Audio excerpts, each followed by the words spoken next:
Cabinet मंत्री महाराष्ट्राचे असं आहे की ही इलेक्शनची पूर्वतयारी आहे आणि त्यासाठी आपले उदयजी सामंत साहेब आणि राहुल शेवाळेजी आपल्याकडे येतात आहे. तर ही आढावा बैठक आहे. आमच्याकडे सगळी लिस्ट तयार आहे. उपशाखा प्रमुख, गटप्रमुख, युवा सेना, बाकीची सगळं काही आमच्याकडे तयार आहे. त्यांना तिथे ठेवायचं आहे आणि आपले कामं गेली 15 वर्ष कामं करतोय. प्रकाशदादा सुर्वे गेले 10 वर्षाले की इथे हे आहेत, आमदार आहेत. तर त्यांची कामं असं करून हा सगळा आढावा आहे.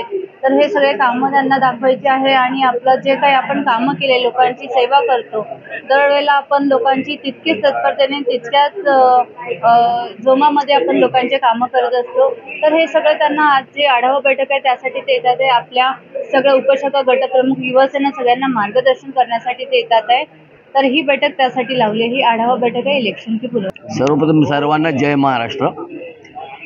असं आहे की आपण जो प्रश्न केलेला आहे त्याच्यामध्ये शाखांना भेटी देण्याचं काम चालू आहे. जनसंपर्क अभियान याच्या माध्यमातून, शाखांच्या भेटीच्या माध्यमातून आमचे सर्व नेते मंडळी प्रत्येक शाखेला भेट देत आहेत. त्यामध्ये आपले उद्योग आणि मराठी भाषा कॅबिनेट मंत्री माननीय श्री उदय सामंत साहेब हे मुंबईमध्ये खास करून लक्ष देत आहेत. आमचे शिवसेना पक्षप्रमुख माननीय उपमुख्यमंत्री साहेब यांनी उदय सामंत साहेबांवरची जबाबदारी सोपवलेली आहे की मुंबई महानगरपालिकेवर भगवा झेंडा फडकवायचा आहे आणि तो 100% फडकवणार याची मी तुम्हाला ग्वाही देतो. मुंबई ही मराठी माणसाची आहे आणि निश्चित त्याच्यावरती मराठी माणसाचा भगवा झेंडा, शिवरायांचा भगवा झेंडा, हिंदुत्वाचा भगवा झेंडा हा फडकल्याशिवाय राहणार नाही. जे आधी भगवा झेंड्याचं नाव घेऊन फडकवायचं ज्यांनी नेहमी विचार करत होते त्यांनी आता हिरवा झेंडा हातात घेतलेला आहे आणि तो हिरवा झेंडा फडकवण्यापेक्षा आपण हिंदुत्वाचा, मराठी माणसाचा, शिवरायांचा आणि संतांचा हा भगवा झेंडा फडकवण्याचं काम मुंबई महानगरपालिकेवर आम्ही सर्व नगरसेवक हे करणार आहोत.